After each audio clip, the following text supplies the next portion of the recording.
Welcome to Drink Beer, Think Beer, the podcast that gets to the bottom of every pint. I'm John Hall. What goes into a brewery acquisition in this uncertain market? Jake Gardner, the Director of Brewing Operations at Westbound and Down Brewing Company, is here to talk about the 2 new breweries that they just added to the company. But first, please go visit allaboutbeer.com. There, you can find original articles, reviews, news, insights, and podcasts. You can listen to shows like Beer Travelers, Brewer to Brewer, and the All About Beer podcast hosted by M. Souter and Don Tess, simply by searching All About Beer wherever you listen to shows. This show and all of the work we do, it's supported by you. Please go visit patreon.com/allaboutbeer. A few bucks goes a long way to help keep the content fresh and to fund writers, photographers, creators, and editors. And if you'd like to learn more about advertising on this show, you can email us. It's info@allaboutbeer.com. Speaking of that, Shopify's already taken the cash register online, helping millions sell billions around the world. But did you know that Shopify can do the same thing at your retail store?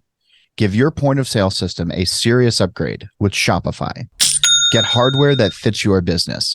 Take payments by smartphone, transform your tablet into a point of sale system, or use Shopify's POS, Go mobile device for battle-tested solutions. Sign up for a $1 per month trial period at shopify.com/drinkbeer. That's all lowercase.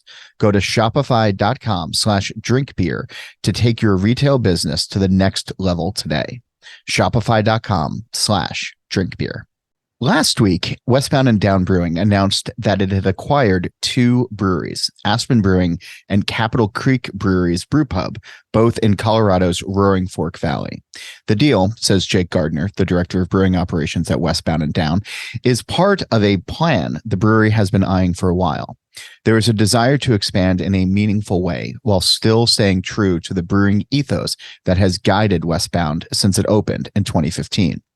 We're going to talk about the business and the growth projections and how Aspen's 7,000 barrel capacity and Capitol Creek's brewery brewpub will blend in with the existing infrastructure. But we're also going to talk about IPA, barrel-aged beer, and how the brewery wants to be great at all that it does. That goal squares with Gardner's background. He started professionally brewing at Breckenridge in 2011 before transitioning to Hogshead Brewery, where he worked his way up to head brewer in 2013. While working at Hogshead, he connected with 3 Mug Club members who all wound up becoming partners in opening Westbound and Down. Here's our conversation. I understand that hops and IPA and pale ales play a big role for you and for the brewery in general. I largely know you all through your big boozy imperial stouts and barley wines and a lot of the barrel age funness that you all are also known for and have won quite a few awards for. We're in that season where people are diving into, let's go for the high ABV. Let's go for the barrel aged, fun treats kind of thing. With so many awards behind you all, where do you start with your barrel-aged beer program? What has led to the accolades that you've received? Well, I would say, we're, I think a lot of people pigeonhole us as being hopheads. I even do it myself because it's what we're spending a ton of time on. But from the beginning, when we set out at Westbound, we said we wanted to be great at everything. And that was part of kind of reviving the brewpub model for us. It wasn't just about making new sexy beer styles. And it wasn't just about, I think some brewers that I'm very good friends with in Colorado have a very tight focus on what they focus on. We've had a sour program and we have a pretty expansive barrel-aged clean beer program and stouts and barley wines and strong ales. But we also make like Hefeweizen and porter and some kind of traditional brew pub styles because, I think for one, I'm super ADD and I'm too, maybe for bad reason, but just enjoy the challenge of trying to do all those things great. On the barrel-aged beer program, that is probably my other passion. I have an almost 2-year-old and my wife is pregnant. So the amount of time recently I get to spend being a consumer in those beer styles has shrunk a little bit in the last 18 months. I'll bet. Yeah. But I brewed beer at Hogshead Brewery in Denver before. That is, in my opinion, still one of the best dark ale producers in the country, albeit mostly on the lighter side. But we made a Russian Imperial Stout as well as a barley wine and barrel aged versions of those when I was the head brewer from kind of 2013 to 2016 there. And that kind of drove, that was what resonated the most with me out of the English brewing tradition that was Hogshead, was stout, Russian Imperial Stout, and barley wine. So we kind of built our program around Americanizing those. And by that, I mean, trying to make, our barley wine's goal is to be as close to kind of Fuller's Vintage Ale. If you could in your head imagine that being a 14% barrel aged version. Sure. Yeah. So if you can, if you may have never seen a blue horse on fire, but if you've seen a horse fire in the color blue, you can see it in your head. And that's kind of what I guess the ask is there. If you've had Fuller's Vintage Ale, yeah, and you've had barrel aged beers, it's probably possible to make that mental leap to assuming what the answer is, or you could just buy a 4-pack of bourbon barrel aged Louis, and hopefully you'd agree. But so that's kind of like the basis of our passion for it. And then along the way, Alex Bakken, who's my head R&D brewer, him and I have been making beer together since Hogshead. And then Derek Goodman, who was behind River Norse Brewing, it's like very elevated, awesome barrel age program. It's kind of heading up our barrel age program right now. Before that, we had Phil Joyce. So we've had with myself some pretty awesome people to help drive that program. And I think for that, we are just, I'm not saying we're above adjuncts. I don't really like thinking of anybody as above or below anything. I think that's a poor approach to brewing that implies there's some like nirvana enlightenment that you get to, which I don't believe. But we've kind of steered away from the adjunct world with some, and done it only in small ways and calculated. I think that's one thing that defines our program. A lot of focus on the longevity of the beer, kind of, on beers that inevitably have a free amino nitrogen problem, looking at ways to choose malt and how we get to these super high ABVs, and keeping that as in check as you can, which is not in check, but more in check than maybe choosing a dry malt extract kind of version of getting to those gravities. So I think those are some things that define us, and then a lot of focus on barrel and blending. Like I said, we've dabbled in the sour beer program, which is very much an art of blending, and I think that led to a lot of strategies and kind of artistic approaches to blending that both work in production needs as well as kind of the artistic side of, how many different products are we come out of these 12 barrels, and what's the point? And, sometimes then we flip the script. What's just the best beer we could put out, regardless of any production goals, So I think we try to look at it from as many angles as possible. I always struggle with, or I guess I have the curiosity of when somebody knows that the blend is right. And there are times when I'm drinking a beer and it's like, wow, all right. Like, yeah, they nailed it. And I can't even say, what might have been better or could have been worse, or, I just know that I like it. And that I trust the brewer that this is what they settled on to get out there. But I'm often curious about the thought process of settling on a blend, settling on, okay, this is the best representation of everything that we have in front of us for our palates that we think people will like. When you're blending, how do you approach it? What do you ultimately want out of those beers at the end of the day? I mean, at the end of the day, we really approach our barrel age program as a tool to connect with some of the most hardcore fan base in craft beer to help tell our story more broadly. And what I mean by that is, um, our barrel age program is not how we're scaling Westbound. It isn't the strategy to do so, but it is a strategy in a space where we can connect with the people that resonate with these beers, who can then help tell our story, across the board for, canned everyday drinking products to their friends. But it's also a space where we choose to just be, extremely passionate, and because there aren't really a lot of conflicts of interest in like business and art. Like it isn't, well, I mean, I think we approach actually IPA kind of the same way, but, as a way to connect with people, and we want the beer to be the best. We have like an internal saying at Westbound that, quality at all costs. And I think in our barrel age program, there are some big hitters out there in that world. And we know we're not interested in even putting out a product if we don't think we're capable of doing it at a level that is elite.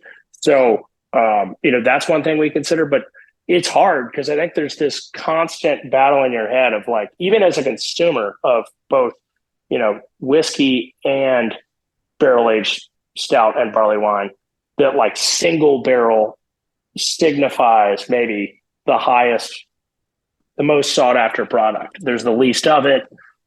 It was so good they couldn't blend other stuff in. And definitively, they avoided the thing where like you blended more to gain a volume, even potentially, I think, in the fear of the consumer at the dilution of the purest flavors. That being said, being the blender a lot of times,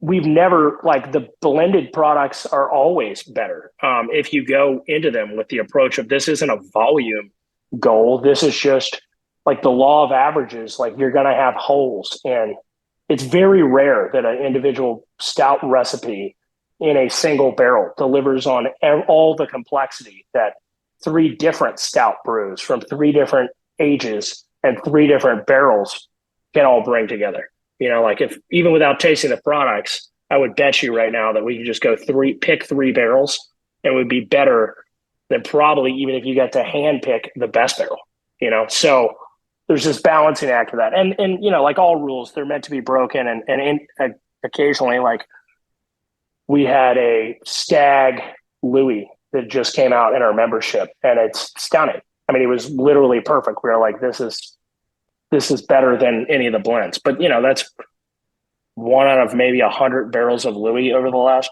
4 or 5 years, that I've thought is like that elite, Yeah. So it is, I don't know if there's a perfect answer. I think a lot of it's problem solving, and a lot of tasting and just a lot of dedication to taking the time to do the tasting, which is, because the products get you so intoxicated, is a lot harder than QC tasting of like IPA and Pilsner, where tasting 6 to 8 samples in 2 hours, taking a 2-hour break and doing it again is certainly not out of the question with that, with, regular strength beer. With 15% alcohol beer, there's no way, you have to do that at your house if you're doing it, go to bed afterwards. Yeah. Yeah, hopefully that kind of answered your question. Yeah. I when it comes to barrels themselves, right? This is also the time of year where, a lot of folks are putting stuff out, and if they have a partnership, or if they got it from a particular distillery, will make it a point to say, this was aged in X bourbon barrels, or, they'll insert name here. And in some cases, that'll pique interests if it's, maybe something that people are passionate about, or if, they, I don't know, it's especially sought after in its bourbon form and its brown liquor form. How much you've been doing this for a while? How much does the actual liquid that had previously been in the barrel, how much does that matter?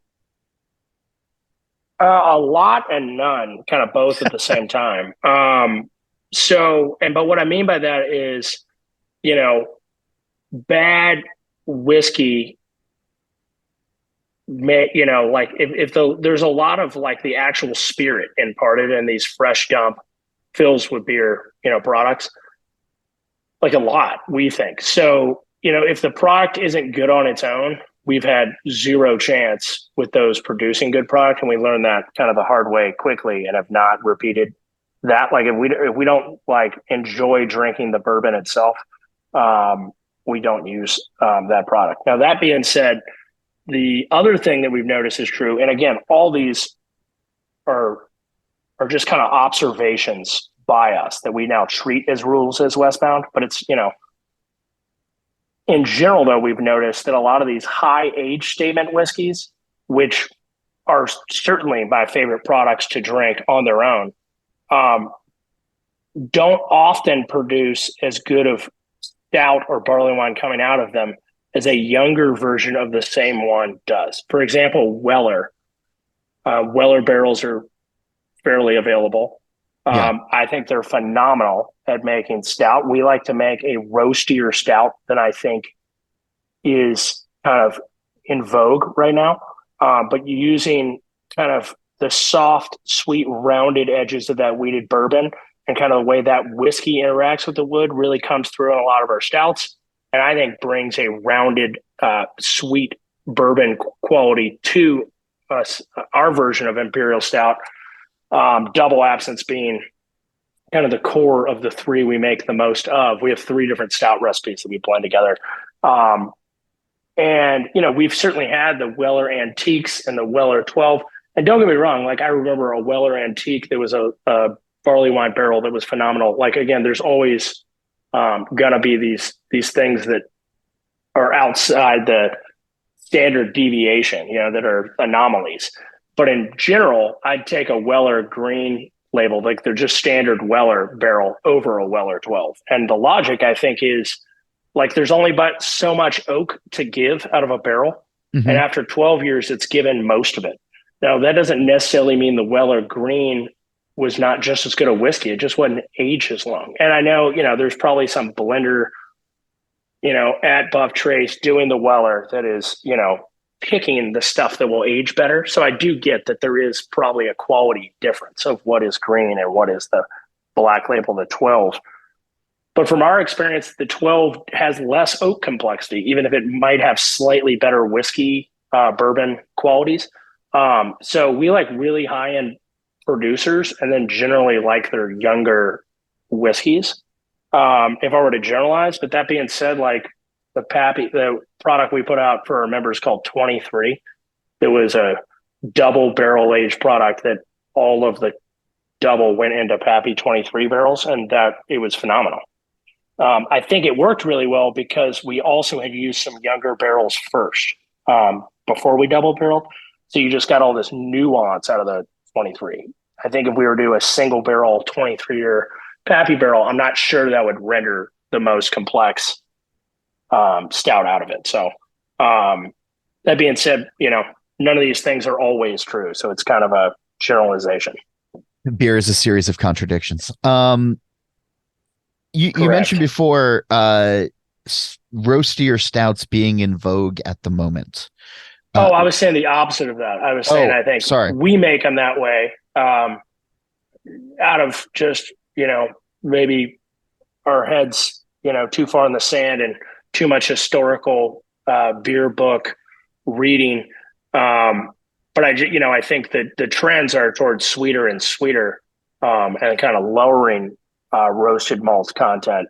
I certainly am not a fan of these like old school, like more acrid approaches to that.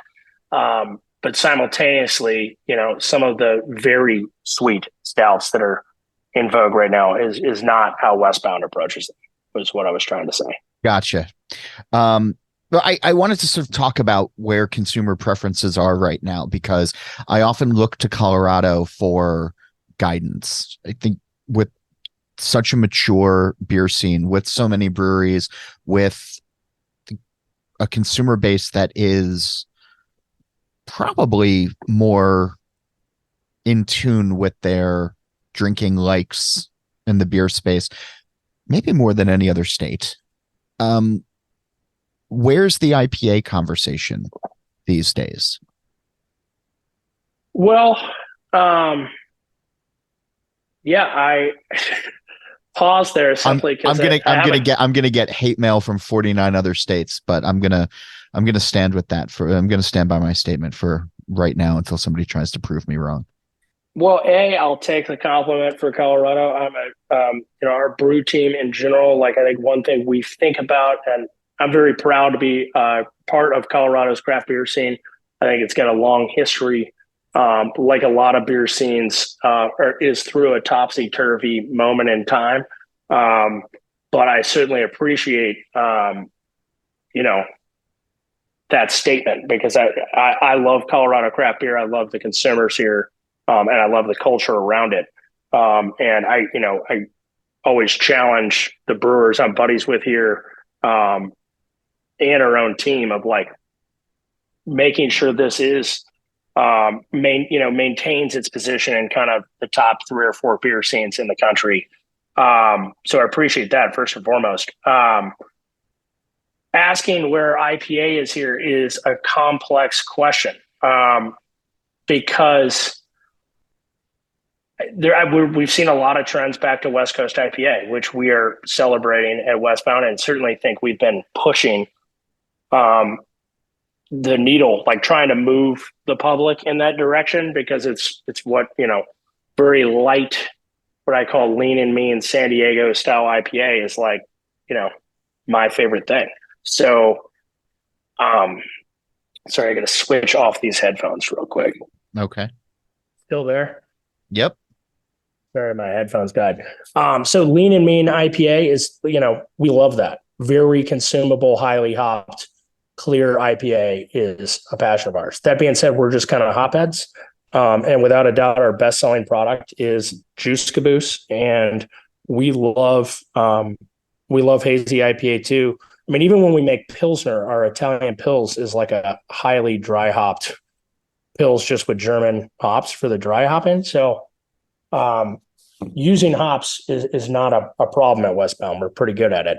That being said, the direction the public's going is kind of, there's these like undercurrents of trends. And I think the reemergence of West Coast IPA is a trend we're seeing. I think kind of products that we were competing with a year or two ago that were in kind of like the milkshake, fruited, sour, thing that still had the word IPA kind of attached to the moniker. I think I'm seeing less of, and I don't know if that's brewers not caring about those products and not making them, or whether that's, in response to consumers. I couldn't say, we never did it.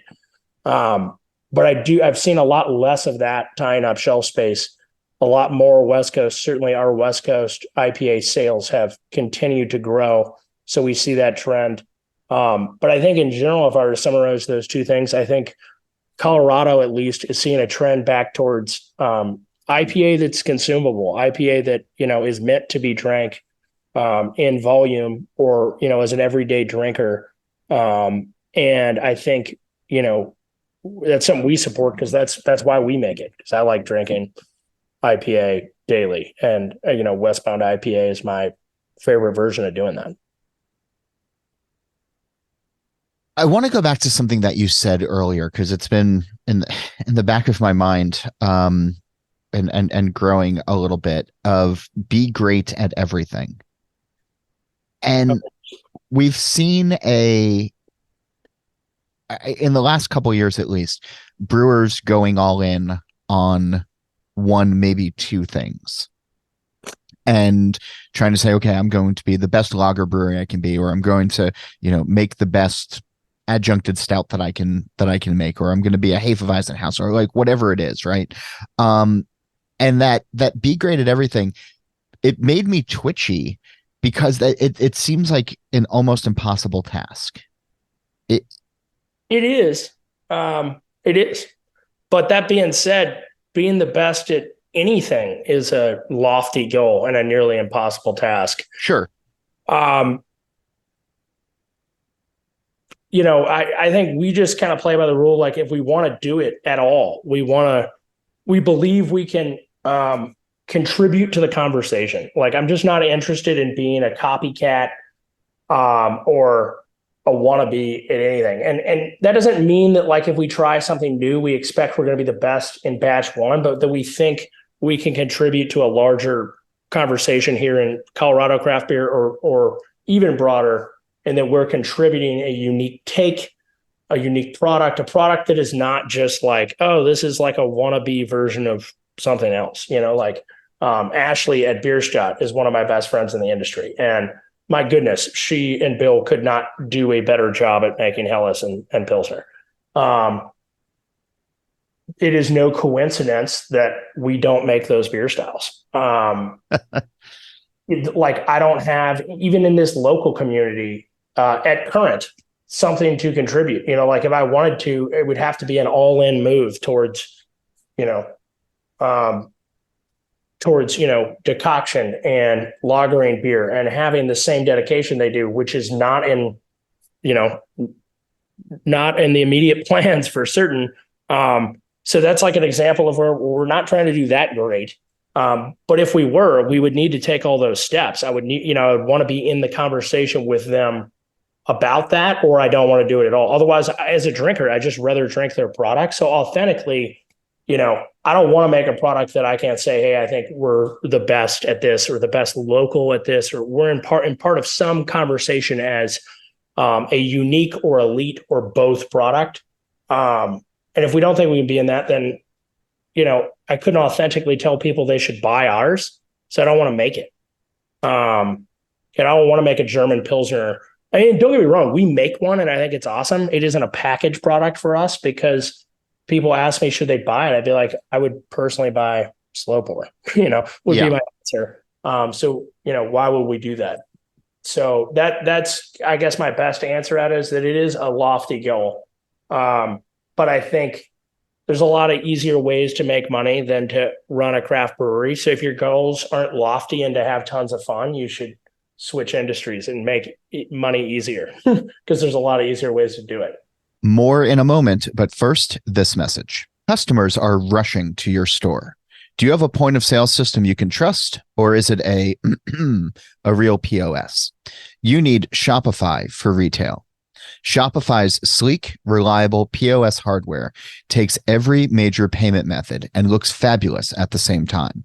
With Shopify POS, you can accept credit cards, mobile payments, and every other major payment method, all with low fees and transparent pricing starting on day one. Sign up for a $1 per month trial period at shopify.com/drinkbeer. That's all lowercase. Go to shopify.com/drinkbeer to take your retail business to the next level today. Shopify.com/drinkbeer. And now back to my conversation with Jake Gardner. So you're talking about lofty goals, and I was surprised last week when I got a press release about what you all are doing, because these days, a lot of the notifications I'm getting, especially here we are at the beginning of December as we're recording this, is a lot of folks saying, okay, hey, it's been a great run and next couple of weeks are going to be our last, and come in and raise a pint and thanks for the memories. And it's been really hard, and COVID and changing tastes, and everybody's got different reasons, but I'm hearing a lot about closures. And then your release comes along that you're expanding and that you're buying two existing breweries that I guess would otherwise have been closing to expand Westbound and Down. Talk to me about the growth and where that vision is at the moment and how long it had been percolating for you all. Yeah, I'd love to talk about that. I apologize in advance. I'm super ADD, and the way we came about thinking about this project, I think, was from a lot of angles. And when they all kind of came together, it seemed like a perfect fit for us. So I'll be kind of bouncing between a couple ideas of why this made sense to us. So, I mean, on a very broad level, when we opened in Idaho Springs, we set out to revitalize the American brew pub. And by that, I mean, bring food and hospitality, breathe life back into it in brew pub settings, because I think it's a great conceptually, like I love beer and food and hanging out. But I think, into 2015, beginning of 2015, when we were dreaming about this, there just was not nationally a lot of examples of people that were trying to make pub food elevated, like really knock it out of the park. So in the beginning, that was one thing that drove us, but another was we really loved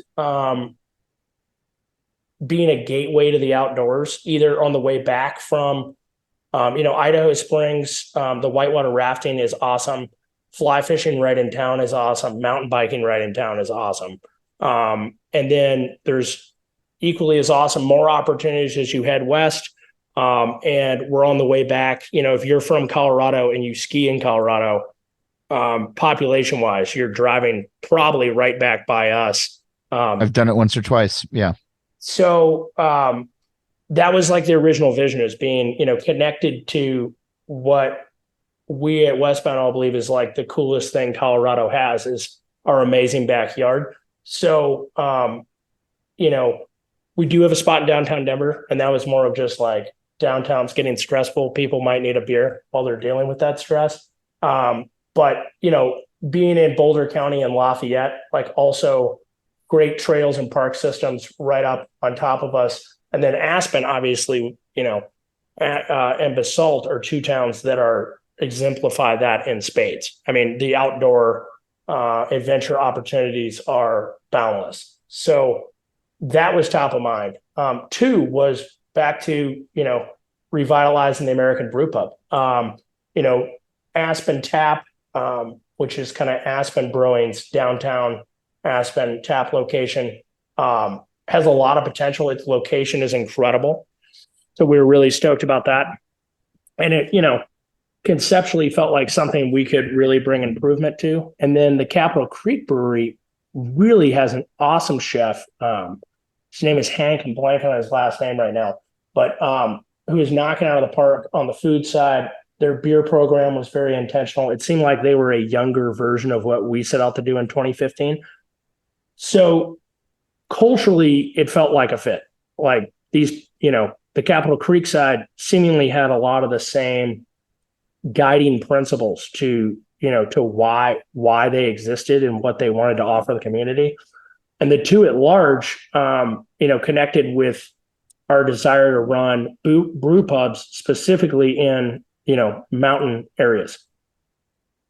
Then bouncing to kind of the other approach was we had two kind of tactical and kind of business strategy things to accomplish. One is we created our space in Lafayette in COVID. We had plans to actually build a much bigger facility at the time we built that, and we're set to close an SBA loan at the end of March 2020. So anybody who owned a business at that time knows that PPP, Emergency Loan Act, blah, blah, blah. All the SBA money was diverted, and the government went from backing 75% of those SBA loans, which is back to now, to 40%. So our interest rate from the bank, who now had 35% more exposure and risk, skyrocketed, and we couldn't afford to build the bigger brewery we dreamed of. So we built Lafayette, kind of out of, I always say on Band-Aids and promises. Great brew house, but it was smaller fermentation capacity than we knew we needed, and we thought at the time it would buy us 3 to 5 years. We're at the end of year 2 of brewing there, and it bought us like 18 months. So we have been running at capacity now at both facilities for the last 5 months. And now Idaho Springs, which was just kind of R&D brewing was the plan, is now back to R&D brewing, but brewing hard around is at capacity there, and Lafayette. So we had kind of a meeting demand issue in the market, and Aspen Brewing's main facility had some extra capacity. So we saw some attraction in helping improve the quality of their beer, kind of investing in that brewing equipment, and hopefully be able to make some Westbound and Down draft beer up there down the line. This is not like an immediate plan, but that's another thing that brought some attraction to us in this acquisition. And then I think the final is back to, in general, on the brewing team, we keep getting access to more tools, better hop selection, more hops we can get to the size we can collect, silo malt, and we're not filling it with the cheapest 2-row. We're, at current we use raw premium pills. Because we have a 50,000 pound silo, we can tweak the malting specs because we don't have to buy stock raw premium pills. So just we're really relishing in a little bit of scalability and how much more control it gives us from ingredient selection to, adding on more lab tools, whatever it is, all this stuff the big boys have that you can start to bring into your brewing space as we scale. So excited again about kind of revitalizing the Aspen Brewing brand, and that being, a way that both of our two brands can elevate our ingredient selection because of it. There was a time at the beginning of COVID where I was talking with some breweries. I think people went one of two ways at the time. Some places were immediately laying off staff. They were conserving their resources. They were preparing for the absolute worst. And I think that bad times obviously did come. And then there are some other folks who got bold, got adventurous, and said, okay, if everybody else is retreating, let's try to make some inroads. Let's make smart gambles. Let's make things that we think that 5 years from now our brewery will be able to look back and say, okay, yeah, we did it the right way. In the midst of all of the closing news, in the midst of all of the uncertainty and down numbers, and I think just sort of general displeasure is maybe not the right word, but general worry about the industry. Does it feel good to be making moves like this? It's scary. Is it okay? But yeah, I mean, I would say so. I mean, don't get me wrong. I can't claim it. We're never, there's no hesitation, but like I said, I like to believe at least that we are making calculated choices, and back to this whole, some breweries make an Excel spreadsheet, or actually I might've said that before we started recording, but in general, I think there's kind of two ways businesses grow. Especially in the brewing world. I mean, I worked for Breckenridge Brewery right out of college, and have never, since graduating college, have only been in the beer industry, from Breckenridge to Hogshead to Westbound. That being said, I feel like, there's kind of two approaches to manufacturing businesses. Either you write a business plan that at this scale, this will make sense. So we're going to build to that scale, make the product, and figure out where it goes. Or there's the other approach, which also has its own pros and cons, where, you're short on the you grow to meet demand, not to try to incentivize the demand in the first place. We've been in that position, so it feels a little less scary, but certainly we're hearing, the BA or the guild here talking about statewide and countrywide craft beer numbers, and they're not generally moving in the right direction, or at best they're flat. So it is a little scary that way, but I think we've stuck to our guns on, quality at all costs, and we've stuck to our guns that we're going to do what we want to drink.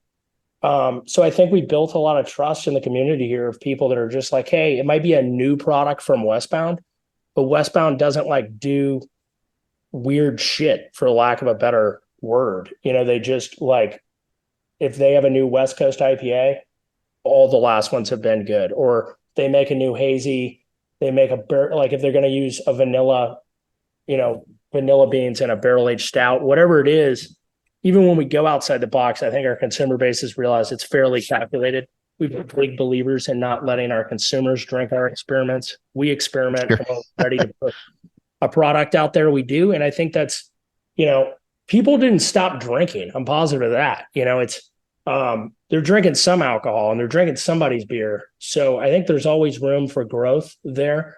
And that, keeps our head on straight. So I think, as long as we keep focusing on what we can control, which is putting out the best product, not trying to win the sprint, but trying to win the marathon. And by that, I mean, it stinks to dump decent product, but we do it regularly because we're, trying to build a consumer trust that allows for this growth. And that means that, we cut no corners and occasionally have to take some losses to accommodate that. But that's just kind of our approach to business, mainly because it's our approach to beer. I would hope that other consumers or other producers that I buy from have that same approach. So we try to embody that.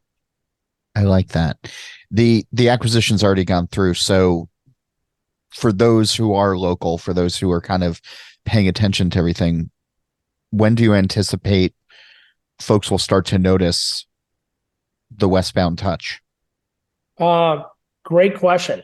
We're still trying to figure that out. We are up there, myself and our two really badass restaurant focused guys on my leadership team.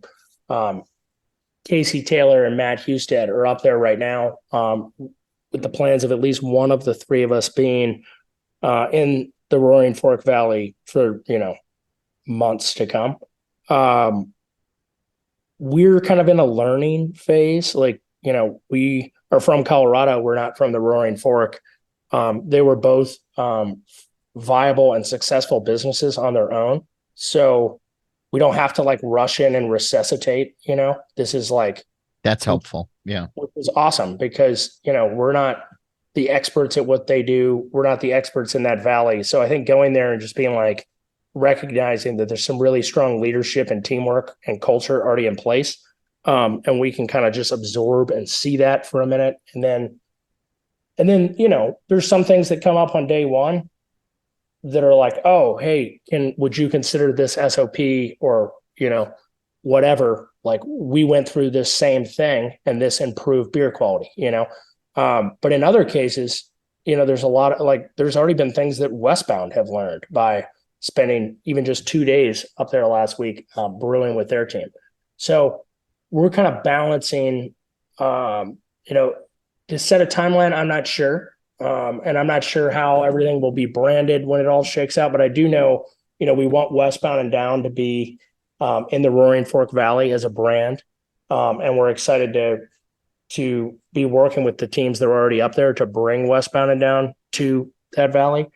My guess would be a couple months. Obviously, in terms of the beer side, with inventories and schedules, I'd ask anybody listening, at least give us 90 to 120 days for the beer to feel Westbound quality, because certainly, that's just the chain of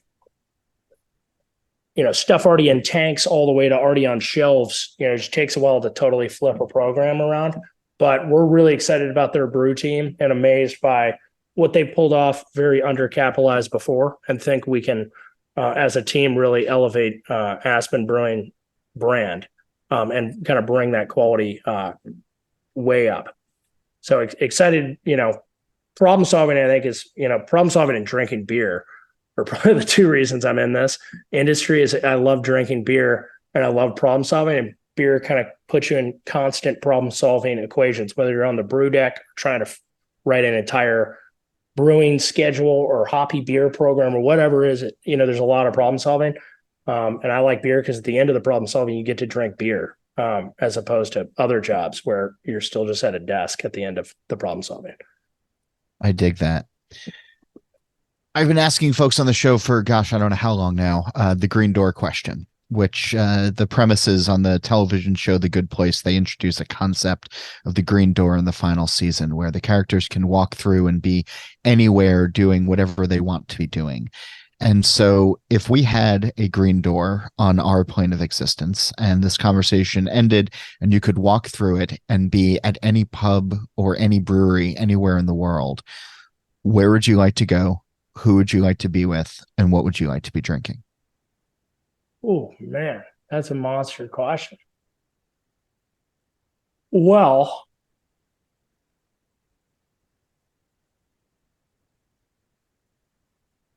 that is a really hard one. I like that question, though. I wish I'd known that was coming so I could add some forethought. But first gut reaction would be, my three favorite breweries in Colorado, they know who they are. But I'm not picking just simply because I don't need a green door to drink beer with my friends there.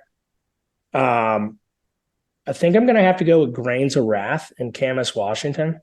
Okay. Because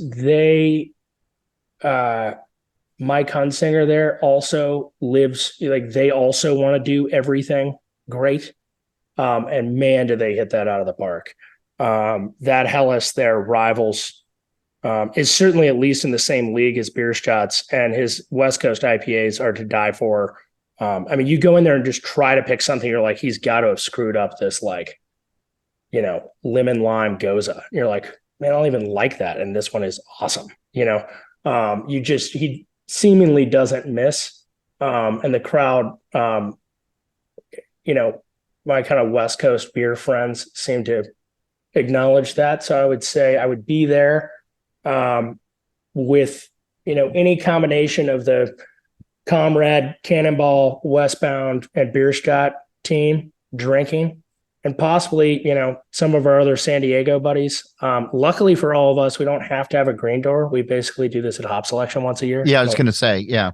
And a lot of those friends actually are there. So I speak from experience, but we were back there right when we landed this year, and for going down to Crosby to select strata. And, beer being good enough to compete with a memory is really difficult.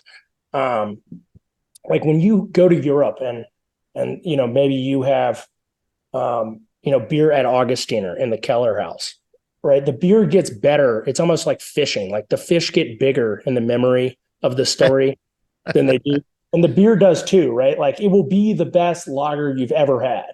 But then as you leave, it keeps getting better in memory.